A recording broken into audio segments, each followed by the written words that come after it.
ministro das Relações Exteriores, Ernesto Araújo, fez a conferência inaugural de um ciclo de conferências sobre a nova política externa brasileira, intitulada A Nova Projeção Internacional do Brasil. Questionado sobre a preocupação com a segurança na América do Sul, o ministro explicou que a preocupação está muito presente. O ministro exemplificou com o caso da Venezuela, em que um regime ilegítimo segue atacando os próprios cidadãos, enquanto o governo legítimo não tem acesso às ferramentas do poder. Ernesto Araújo explicou que, diferentemente de governos anteriores, o governo Jair Bolsonaro está utilizando as ferramentas diplomáticas para ajudar a atingir uma solução para o país vizinho. Assista. Se o senhor me permite ainda fazer algumas outras perguntas que nos chegaram da própria FIEMG. René Vaquil, vice-presidente da federação, pergunta o seguinte: o livro branco da defesa, na última versão, explicita preocupação com a América do Sul. Como a diplomacia, que é o braço de solução de controvérsias pela via da negociação e convencimento, percebe essa questão da preocupação com a América do Sul, do livro branco de defesa? Certo. Bem, a preocupação está muito presente, né? Falamos muito disso, nos coordenando muito com o Ministério da Defesa, e há uma coordenação muito grande entre os dois ministérios, também com todas as agências envolvidas com segurança, né, Polícia Federal, no Ministério de Justiça e Segurança Pública, sobretudo, também o Gabinete de Segurança Institucional. É uma preocupação conjunta nossa o que está acontecendo na América do Sul e as ameaças que isso representa para a segurança e para a própria democracia na região, que, portanto, tem um impacto econômico, né, e um impacto muito grande na nossa possibilidade de crescimento e de geração de emprego, etc. Como eu disse, tudo está ligado. Bem, então a primeira coisa que nós queremos, do ponto de vista da diplomacia, do ponto de vista da política externa, é não nos isolar disso e não ignorar esse problema. Como é que nós podemos contribuir para fazer face a essas ameaças na América do Sul, né? Então, o conceito de solução de controvérsias, bem, ele é um conceito um pouco usado muito tradicional e muito respeitável e venerável, né? Mas é um conceito usado, sobretudo, para controvérsias entre estados, né? Ou entre forças, de alguma maneira, equivalentes. Então, eu acho que, vamos falar de Venezuela, né, que é a grande fulcro aí de problema. O conceito de solução de controvérsias, será que ele se aplica à Venezuela? Bom, lá, o que nós temos? Nós temos um conflito, não sei se caracterizar como conflito, mas temos um governo, né, caracterizado agora pela própria ONU como governo de lesa humanidade, um regime, né, não merece mais o nome de governo aquilo, ilegítimo, que foi eleito numa eleição completamente fraudulenta em 2018, que ninguém reconheceu, que a OEA não reconheceu, que não teve supervisão, não teve nada, né, e do outro lado você tem um governo legítimo, né, que não tem as alavancas efetivas do poder real, de modo geral, mas que tem a legitimidade, né? Eu acho que a gente tem que acreditar na legitimidade do direito e não na força. Quer dizer, o direito é que legitima, né, uma sociedade. Então, é um governo legítimo, reconhecido por mais de 50 países da comunidade internacional, né? Não apenas pelo Brasil, como você sabe. Então, a nossa maneira de atuação, claro, qualquer hipótese, compromisso total com qualquer solução, que uma solução seja necessariamente pacífica. Mas eu também tenho dito, né, que uma solução pacífica tem que ser uma solução, né? O conceito também de solução pacífica, assim como o conceito de solução pacífica de controvérsia, né, não pode ser simplesmente uma desculpa para não fazer nada, né? Tem que procurar dentro, né, do instrumental diplomático. O que acontece? Acho que nós tínhamos uma caixa de ferramentas antes, só usava ali o martelo, né? Não temos outras ferramentas. Acho que não usava nem o martelo, né? A gente só tinha a caixa ali fechada, né, em momentos anteriores, em governos anteriores, na melhor das hipóteses, de novo.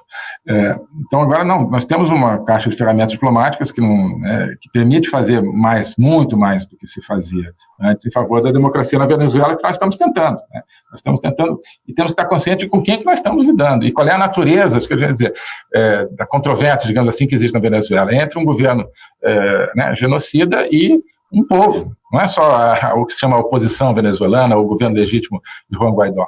É o povo venezuelano que está do outro lado dessa controvérsia. Né? Então, a controvérsia é entre um batendo e o outro apanhando. Geralmente, a controvérsia é entre dois que estão batendo um no outro e apanhando também. Né? E aí você tenta solucionar de alguma maneira. Nesse caso, é um massacre diário, por várias maneiras, do povo venezuelano pelo regime venezuelano de Maduro. De modo que temos que contribuir para que isso mude. Isso só muda com democracia, muda com pressão da comunidade internacional, e isso é que permitirá retirarmos essa ameaça permanente que existe à segurança de toda a região, que é representada por esse regime.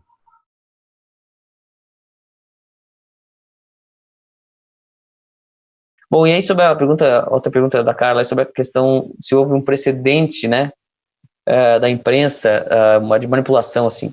Olha, na verdade, se você for ver a história do jornalismo, ele é repleto disso. Né? Sempre houve isso. Sempre houve mentiras, né? Se você for ver como começou o jornalismo lá no século XIX, final do século XIX, que é o modelo de jornalismo brasileiro, ele é herdeiro do modelo americano, pelo menos em grande parte, né? E ele, nos Estados Unidos, quando começou a surgir os primeiros tabloides, jornais e tal, era ultra sensacionalista. Aliás, uma história que eu conto sempre no meu livro Fake News, que eu falo sobre fake news, eu falo um pouco sobre a história do jornalismo. E tem o seguinte, né? Existiam jornais que vendiam na rua, que vendiam por uma moeda, né? E esses jornais precisavam vender cada exemplar. Então, as manchetes sensacionalistas, elas surgem daí. Elas surgem do desejo de vender aquele exemplar. O cara precisa comprar aquele exemplar para ler realmente se aquilo é verdade. E muitas vezes era até fake o negócio. Era um exagero que se fazia na capa para vender o jornal. Quando surgiram os jornais por assinatura, a coisa mudou. Por quê? Porque o jornal já tinha um corpo de assinantes que já haviam pago antecipadamente. Então, era uma credibilidade prévia, um ato de credibilidade prévia. Então, ele não precisava vender a matéria, vender o jornal pelas manchetes. Então, as manchetes se tornaram um pouco mais... E aí surge o jornalismo de responsabilidade social, etc. Só que hoje, continuam as manchetes sensacionalistas. Por quê? Bom, existe o caça-cliques, né? Mas, por outro lado, também houve uma mudança muito profunda no jornalismo no século XX, que é o que eu falo no primeiro livro, da Transformação Social, que é justamente a mudança de função do jornalismo, né? Que ele muda da função informativa para a função transformadora. E isso é um fato que ocorreu no século XX e ninguém noticiou. Quer dizer, na verdade, toda a literatura que a favor da mudança, né, digamos assim, eles diziam isso sempre o tempo todo. Mas é uma coisa que as pessoas precisam ser avisadas disso, as pessoas estão se informando pelos jornais, elas estão usando o jornal para coisa errada, né? O jornal está ali, a gente está lendo o jornal, eu leio muito, eu vejo a grande mídia, não quando eu quero me informar, mas quando eu quero entender o que eles estão dizendo e em que ponto está a narrativa, porque não tem por que se informar mais, aliás, ler os jornais para se informar, isso não. E, de certa forma, aí, voltando à questão do precedente histórico, lá na Revolução Francesa, a Revolução Francesa ocorreu porque houve 30 anos de circulação de ideias através de pequenos jornais. A história do jornalismo é assim, ele começou como jornal opinativo e declaradamente a favor de uma causa e tal. Aí depois é que surgiu esse negócio de jornalismo imparcial, né? E agora está voltando, só que agora são milhares são grupos imensos, né, comandados por poucas pessoas. Então a coisa mudou realmente de figura, né? O problema é o seguinte, o que é crime para a direita não é crime para a esquerda. Então, assim, eles estão investigando lá no Supremo e querem investigar aqui também parlamentares que contrataram empresas para alimentar seus sites, e nesses sites e também nas páginas dos donos dessas empresas, haveria convocações para atos pró-Bolsonaro. E eles estão dizendo que isso aí é financiamento, né, desvio de verba pública. Só que é o seguinte, eu levantei que PSOL e PT também contratam empresas que também têm páginas e que convocam para esses atos de antifas aí. Eu não estou entrando no mérito que ato é bom, que ato é ruim, porque eu acho que ato é democrático. Né? Agora, se é crime para os parlamentares da direita, teria que ser crime para os da esquerda. Eu defendo que não é crime para nenhum lado. Mas não é correto ser crime para um lado e não ser crime para o outro. Ah, porque Bolsonaro ganhou com base em fake news. Ninguém consegue me apresentar qual foi a fake news. Estou com um texto aqui na bolsa de uma pesquisadora estrangeira que fala que houve fake news na eleição brasileira de 2018. Sabe qual é o exemplo que ela dá? Um vídeo que rodou na eleição dizendo que a facada era falsa. Ou seja, o exemplo de fake news traz Bolsonaro como vítima. Sim. Então, por que essa esquerda aqui não me mostra fake news que elegeu Bolsonaro? Eles não aguentam a verdade. A verdade é que o povo não suporta a hipocrisia deles. Entendeu? O povo não suporta quem defende negro só quando o negro concorda. Não suporta quem defende mulher e gay só quando mulher e gay concordam. O povo não é trouxa. Entendeu? Então essa esquerda fez o povo de trouxa por muitos anos. Aí nós elegemos a direita. Estou feliz com tudo que está acontecendo? Não estou. Tenho críticas um monte. Nunca deixo de fazer. Agora, desculpa, a eleição de Bolsonaro foi real. Foi a demonstração que nós não suportamos a hipocrisia deles. Eles têm que... Ou eles enfrentam essa verdade, ou eles vão continuar com esse teatro dessa tal fake news que elegeu a direita. A direita é uma realidade. Uma realidade na Hungria, uma realidade nos Estados Unidos, uma realidade no Brasil. É a prova do fracasso deles. É isso que eles não aguentam.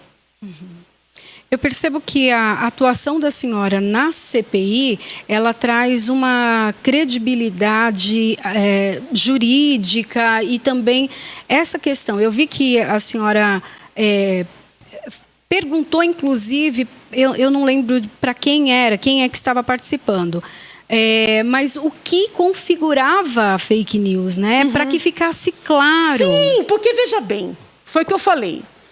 Fazem um meme de mim com a imagem do Capitão Caverna, por causa do cabelo. Isso não é fake news. Eu raramente pentei o cabelo. Hoje foi um dia excepcional, que eu vim aqui ver você. Gente, desculpa, não é fake news. Pode ser uma grosseria, pode ser uma charge, pode ser uma brincadeira, pode ser qualquer coisa. Eu posso achar aquilo super engraçado, eu posso me ofender, porque também tem o sentimento da pessoa naquele dia. Mas não é fake news. Então estão misturando um monte de coisa esquisita para criar uma situação de gravidade que não existe. O que eles querem com essa CPMI no Congresso, talvez até com a nossa aqui, ainda não está claro para mim, com o inquérito no Supremo, é criar argumento para caçar a chapa Bolsonaro-Mourão. Entendeu? O objetivo é só esse. Como eles não têm argumento, nem para impeachment, nem para cassação de chapa, eu participei da campanha do Bolsonaro, uma campanha pobre. Uma campanha feita pela população, na raça. Teve nada disso aí que eles estão falando, eles não aguentam. Eles querem tirar. Só que não basta tirar o Bolsonaro. Entendeu? Tem que tirar o Mourão. Então, eles estão criando material, para levar para o TSE, para caçar a chapa. Esse é o objetivo deles.